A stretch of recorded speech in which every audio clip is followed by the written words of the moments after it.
Hi, I'm Odellin.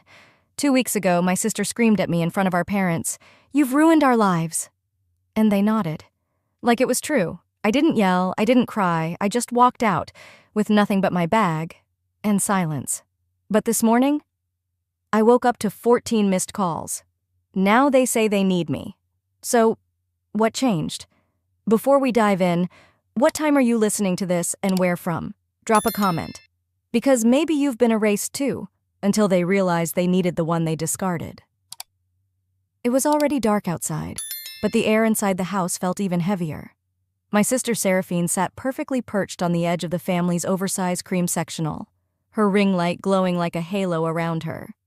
She was finishing a live stream, something about hitting 50,000 followers on social media. My parents sat nearby, nodding along like she'd just gotten her PhD. I stood in the doorway between the kitchen and the living room, clutching a chipped mug of tea I'd reheated twice. My name hadn't been mentioned once in the past hour. That wasn't surprising. I had become an expert at blending into the background. Sometimes I wondered if the walls noticed me more than they did. Then it happened. The laptop screen flickered, and Seraphine's voice jumped half an octave. "Oh my God, not now!" Her perfectly curated smile dropped. "Why does this always happen when you're around?" she snapped, her voice cutting across the room and slicing right through me. I blinked, stunned. "What? You stress me out just by breathing, Odellin," she barked. "You throw off my vibe." I looked around, half expecting anyone to call that out for what it was, ridiculous. But instead, my mother stood up, brushing invisible lint off her lap. "She's not wrong," Verena said calmly. "Every time something good happens, you find a way to ruin it. You've ruined her life. Honestly, you've ruined ours too." My father didn't say a word. He just rubbed the bridge of his nose like this was all too familiar, too exhausting. I felt the flush rise in my neck. I didn't yell. I didn't cry. I didn't even defend myself. Instead, I turned around. I walked down the hall to the guest bedroom they'd begrudgingly let me use while I figured things out. The door barely closed without sticking. The carpet smelled faintly of dust and air freshener that had long expired. I moved quietly, robotically, stuffing a few essentials into a backpack I hadn't touched since college. I didn't pack anything sentimental. No framed photos, no cards, no letters. I'd stopped writing those years ago when I realized no one read them. 15 minutes later, I was out the door. No one asked where I was going. No one asked if I'd be back. The street was quiet. The kind of silence that follows the kind of fight where words hit harder than fists. I walked down 2 blocks to the gas station with the humming fluorescent lights. I bought a granola bar and a bottle of water, mostly out of habit, not hunger. I asked the clerk if the bus was still running. "Last one's in 8 minutes. If he's on time." He wasn't. But I waited anyway, sitting on the cold metal bench with my hands shoved in my coat pockets and my backpack between my legs like a life raft. When the bus did show, I climbed on and didn't look back. The ride into downtown Charlotte felt longer than it was. I kept my head down, watching the city lights blur past like smudged paint. No one made eye contact. It was almost a comfort. When we reached the end of the line, I got off and walked a few blocks to a small beige motel with flickering neon signage. The kind of place you only go if you've run out of better options, or better people. The man at the front desk didn't ask questions. He handed me a key with a number scratched off and rewritten in marker. "Cash or card," he mumbled, eyes never leaving his reality show playing behind him.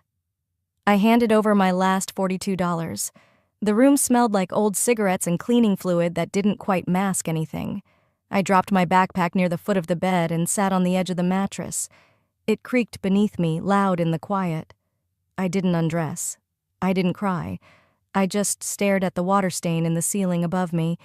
It looked like a broken heart or a burned-out star, depending on how you tilted your head. My phone sat face down on the nightstand. I hadn't heard a single buzz the entire time. No, "Where are you?" No, "Come home." Nothing.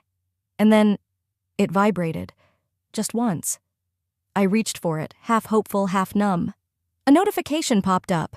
Reminder, unopened Mother's Day gift from Odellin delivered 2 years ago. The box I'd mailed her, wrapped in tissue paper, a pair of silk handkerchiefs with her initials. I had them monogrammed. She never opened it. They never opened me. The next morning, I was up before the sun finished rising. I counted what I had left, $270 and some change. No job, no home. But something about that note made the math feel less like a countdown and more like a challenge. I walked toward downtown. My feet ached before I reached the corner gas station, but I kept going. A little cafe near the bus depot opened early and had a small chalkboard sign out front. Free Wi-Fi, coffee refills all day. That was all I needed. Inside, it smelled like burnt toast and floor cleaner. I ordered the smallest coffee on the menu, $1.75, and took the seat closest to the outlet. I pulled out my phone and logged into a few freelance tutoring platforms I had bookmarked years ago but never used. One of them still had an old profile saved. I updated it. Specializing in SAT and ACT prep, writing support, study planning, patient, reliable. Under About Me, I wrote, I believe in showing up, even when no one else does. By noon, I had applied to 16 listings, parents desperate for help with test scores, students overwhelmed by college pressure, people I could understand in ways my own family never tried to understand me. Halfway through the 5th application, I paused. The words, reliable, compassionate listener stared back at me from the bio section. I remembered Grandma's voice. You were always the one who listened. She used to say that when I sat at her feet during Sunday dinners while everyone else talked over one another. She saw something. Not flashy, not loud, but something real.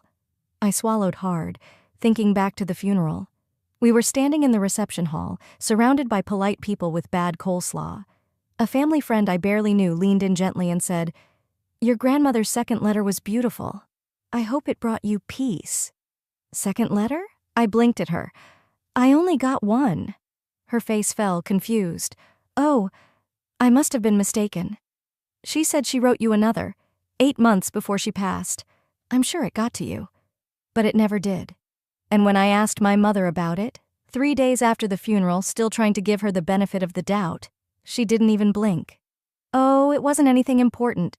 Just sweet old lady things. Just sweet old lady things. That letter, too, had been erased, like I had been. A pattern so long and subtle, you don't notice it until you wake up one day and realize all your edges have been sanded down by people who said they loved you. I shook the memory off and refocused on my applications. A ding came in. One parent responded, then another. By the end of the week, I had 3 clients, 2 high schoolers and 1 adult learner prepping for a GED. The library 2 blocks from the cafe allowed guests to borrow Chromebooks for online sessions. I booked 2-hour slots every afternoon and used them like my life depended on it, because it did.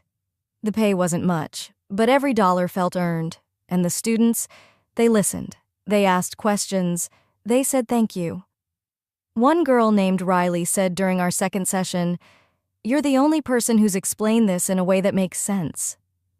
It felt strange, being seen by strangers in ways I'd never been seen at home.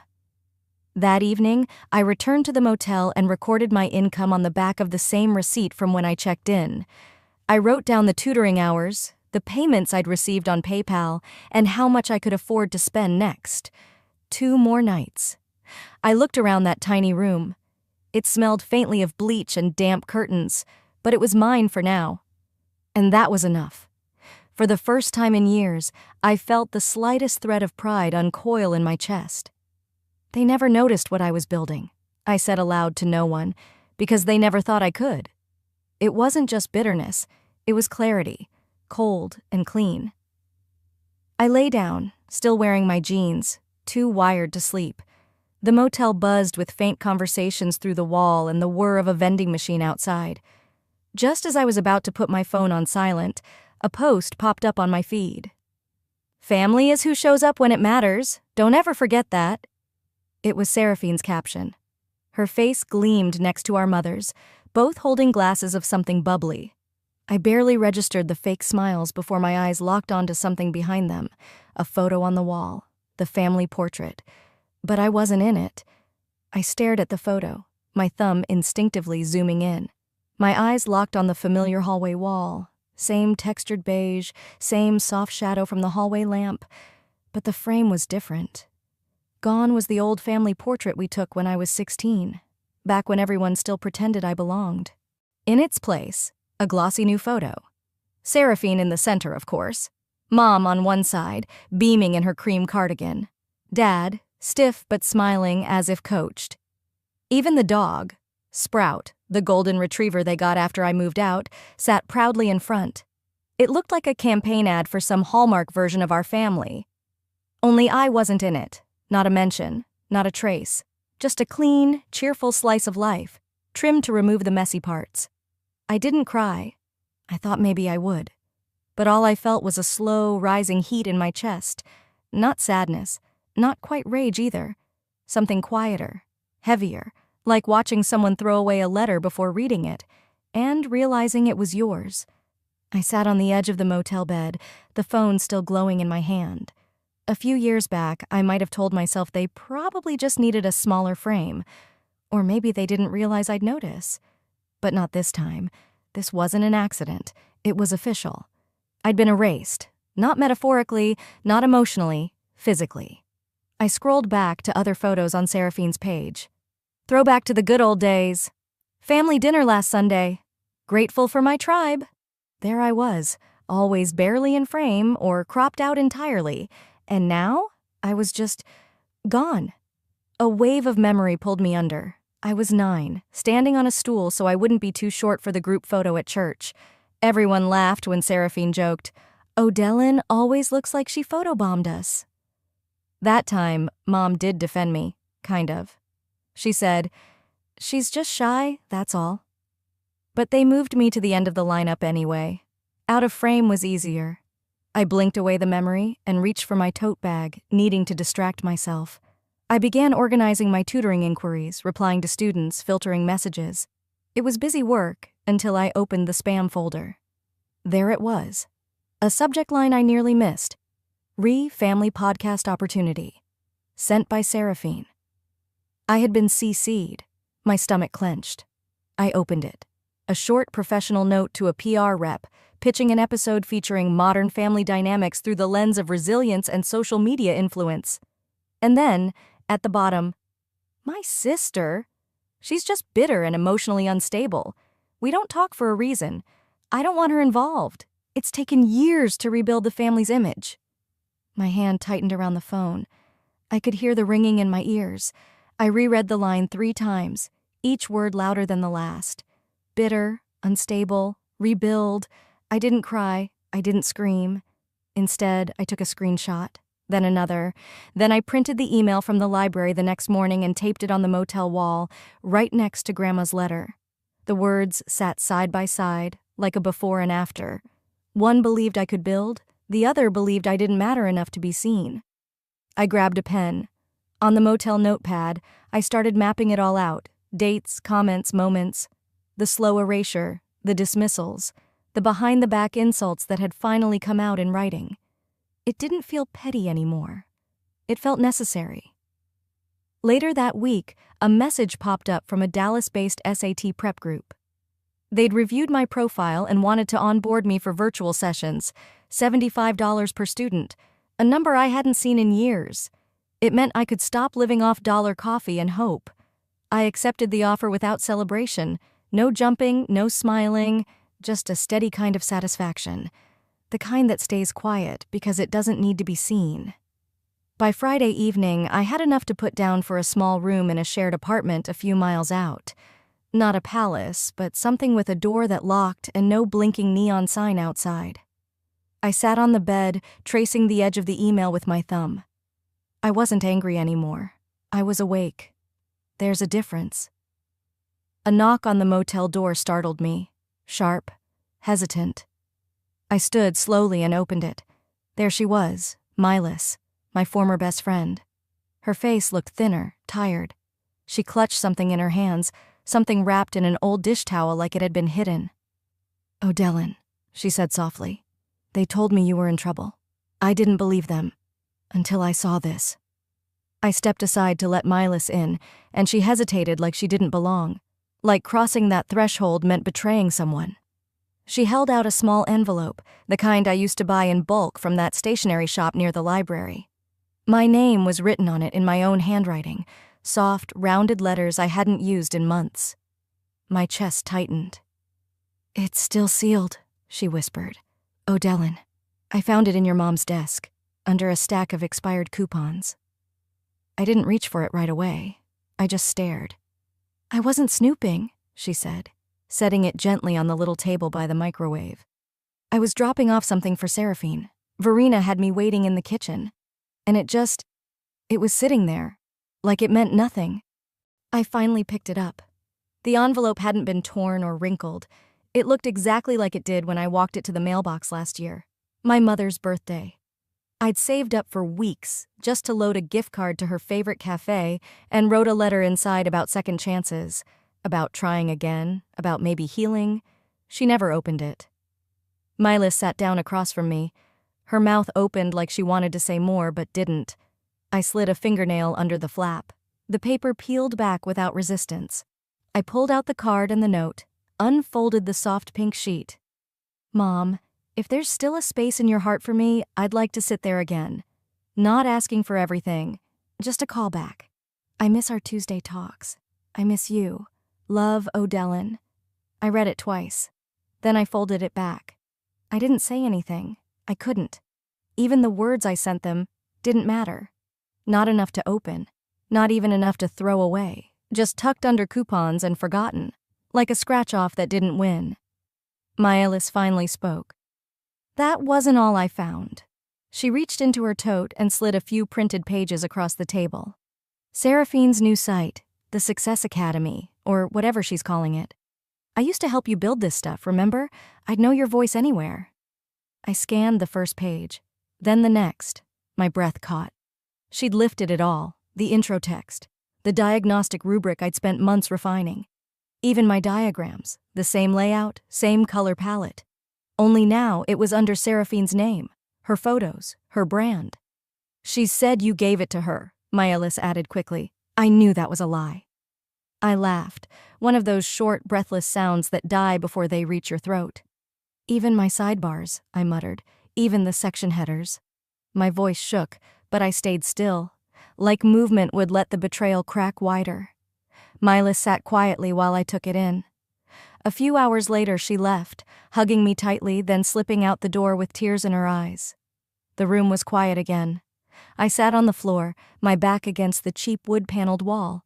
No music, no TV, just the hum of the mini-fridge and the occasional creak of the pipes. Then came the buzz. The phone screen lit up. Missed call, Dad, then another, and another. I watched as the count ticked up to 14. Voicemails followed. I didn't listen, at first, but curiosity peeled me open just enough. The last one was from my father. His voice was weary. "Odellin, your sister's getting dragged all over the internet. Some blog picked up the story. They're calling it plagiarism. People are mad. She's saying you're lying, but we need your help to calm it down. She's not handling it well." No apology, no acknowledgement, just the usual pattern, "We need you when it burns." I didn't answer. I didn't even text back. I just sat there, phone on my lap, screen still lit, then dark, then lit again. The buzz felt like a mosquito at the edge of sleep. Persistent. Nagging. Never letting up. "They only ever call," I whispered to the silence, "when I can fix what they broke." My arms felt heavy. I leaned forward, resting my forehead on my knees. I hadn't cried yet, but this wasn't tears. This was something slower, sadder. I opened my laptop, hovered over my folder marked Curriculum Archive. My finger tapped the delete key. Maybe I should just let it go, erase it all, like they tried to erase me. But then I noticed something. A folder I hadn't touched in years. "Grandma, legal." I clicked. Inside was a scan I barely remembered uploading, an image file labeled Will_Odellin. I opened it. There it was, clear as day. My grandmother's signature, her handwriting, a clause stating that I, Odellin Shipley, was the sole recipient of her educational materials, all her curriculum, tutoring designs, and teaching frameworks. I was the legal heir to the very work Seraphine had stolen. And it had been scanned. 5 years ago. Hidden ever since. The next morning, the weight of that scanned file hadn't faded. I stared at it while the sun crept through the dusty blinds of my small apartment, illuminating the edges of my computer screen like it was some kind of divine spotlight. The words were there, bold and formal, stamped and signed in my grandmother's careful pen. All intellectual property and preparatory curriculum created or co-developed with Odalyn Shipley shall remain under her sole name. She had protected me, quietly, legally, and my mother had ignored it, completely. As I sipped lukewarm coffee from a chipped mug, my phone buzzed again. Another voicemail, the second that morning. I didn't want to hear it, but my thumb hovered over the play button anyway. I was already spiraling. What's one more turn? Verina's voice came through, softer this time. "Oh, Dylan, please. You can't just let the family fall apart. Your sister's career is hanging by a thread." She said, "the family." But I knew what she meant. Them. The ones who replaced my face in pictures. The ones who left my envelope in a drawer like a piece of trash. Then another voicemail. This one from Seraphine. Her voice cracked with panic. "You're just bitter. You're always bitter. We gave you everything, and this is how you repay us?" I could almost see her pacing around in some pristine room, mascara trailing down her cheeks, blaming me like she always did. "We gave you everything," she said. What a joke. I whispered into the silence, "You erased me and still expect me to be your savior." My hands were steady as I printed the will. No drama, no tears, just clarity. I pinned it to the wall next to the email screenshot and the faded note from Grandma. One was typed, one was printed, one was written by hand. All of them told the same story. I'd been erased, and now they were demanding I paint myself back in, just to fix their mess. I stared at that wall for a long time. By lunch, I'd made up my mind. I looked up a lawyer in Austin who specialized in intellectual property and quietly booked a consultation. When I arrived, I brought the printout and a calm voice. "I'm not asking to sue," I told her. "Not yet.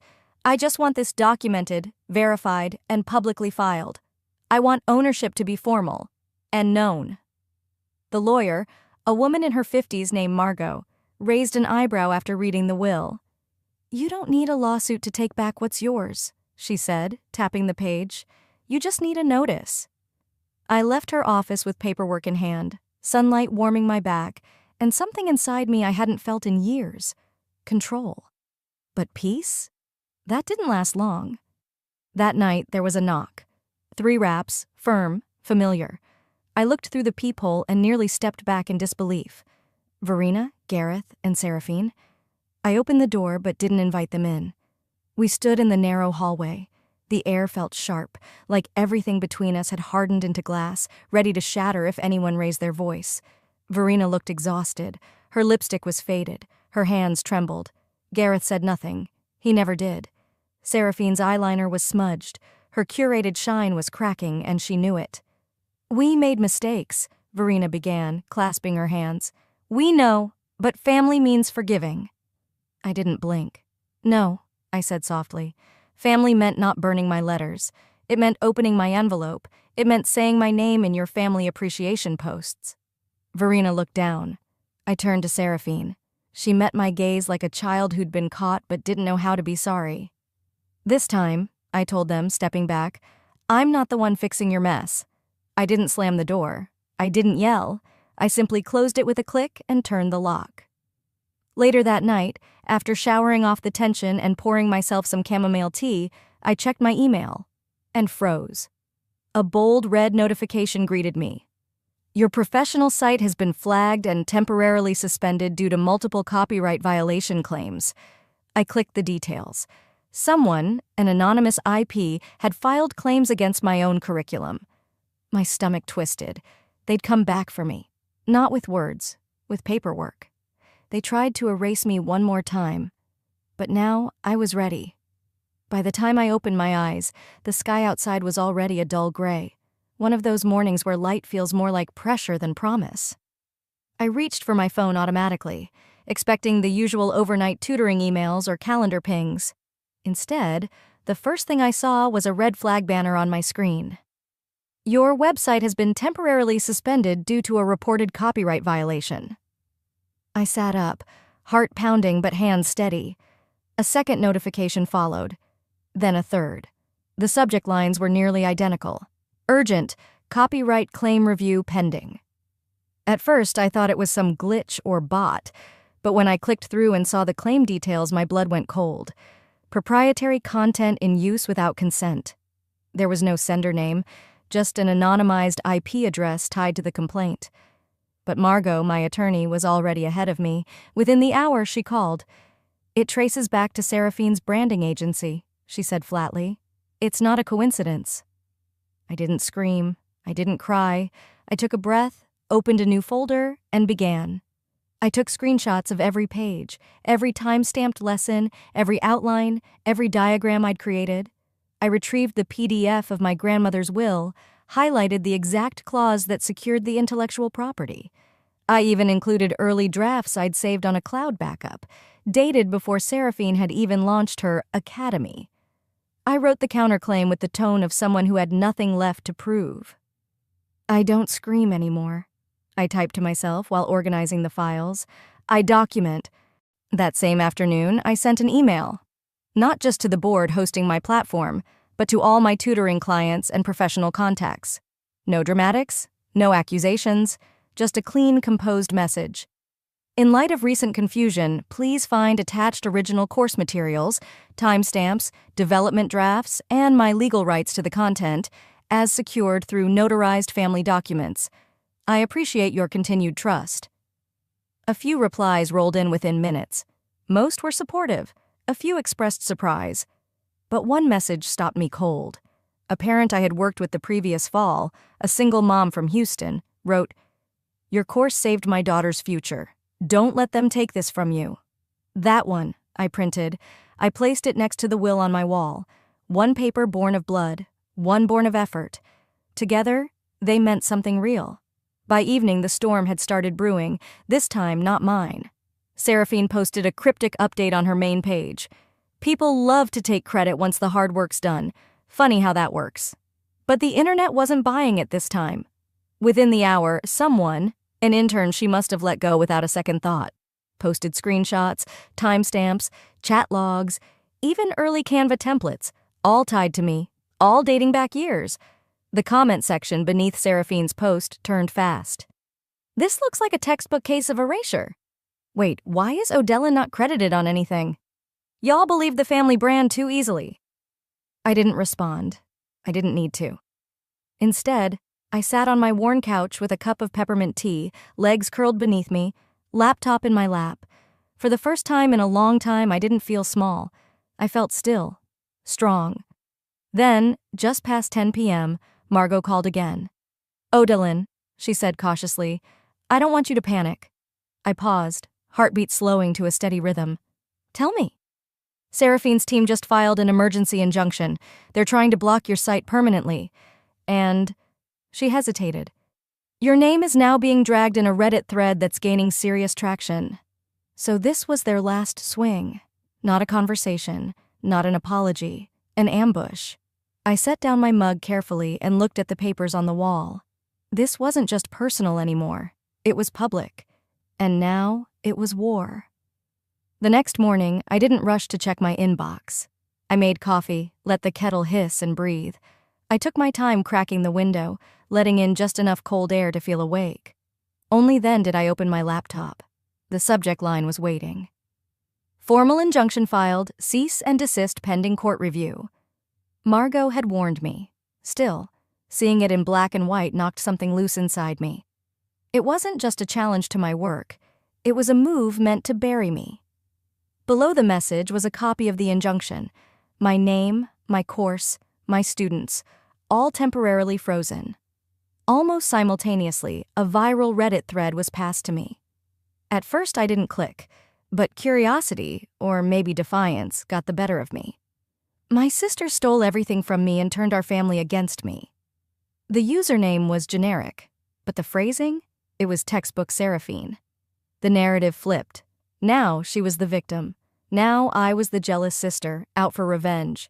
The comments were brutal. "Wow, what kind of person does this to family? Ungrateful much. Can't believe some people will tear down their own blood over a little attention." I almost closed the page. Almost. Then I saw one comment near the bottom.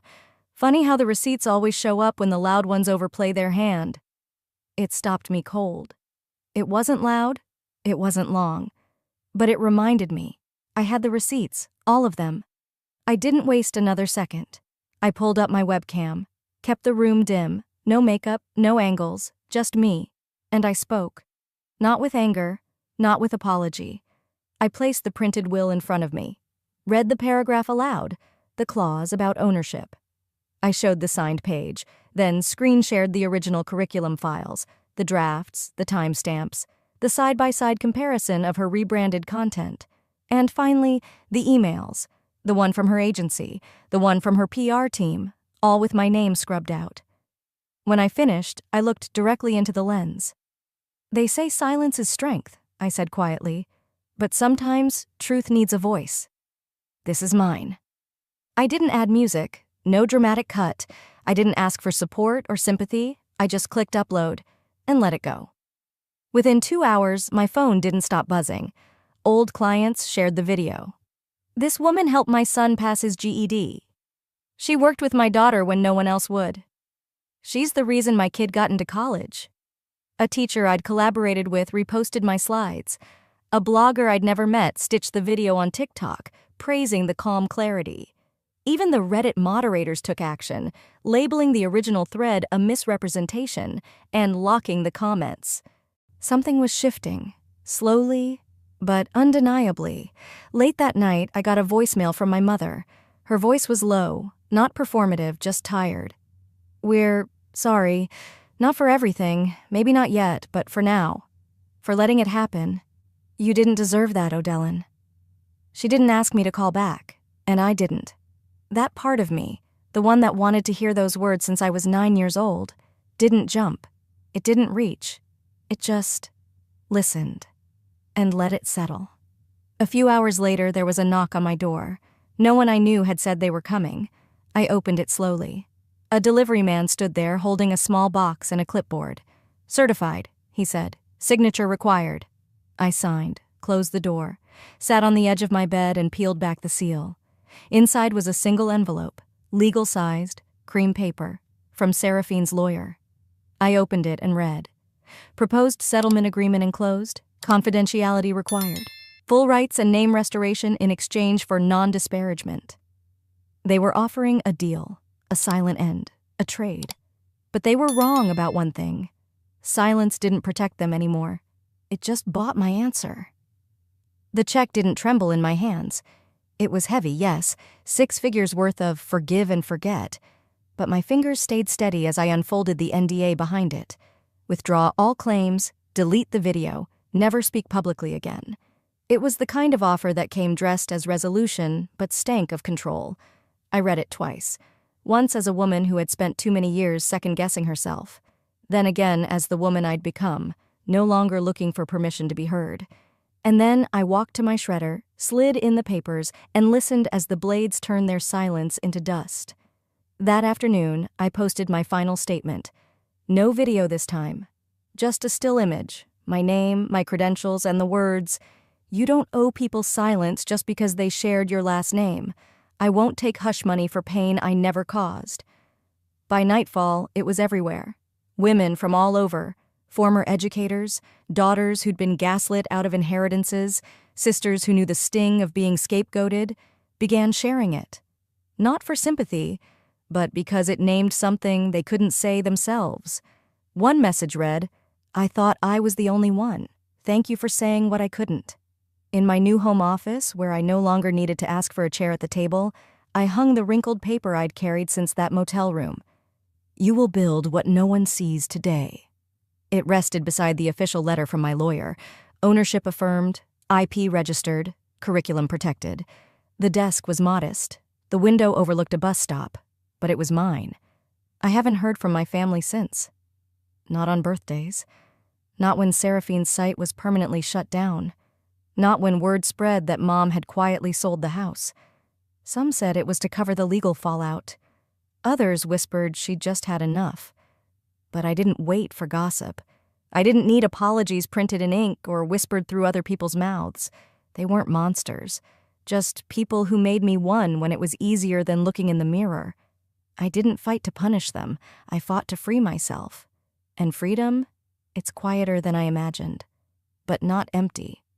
Last month, I launched a small scholarship fund in my grandmother's name. Nothing flashy, just enough to help kids like the ones I used to tutor when I barely had rent money. Thank you notes started coming in. Most were from strangers. One was from a student I taught back when I was working out of the public library. "You were the first one who told me I could do it. I believed you."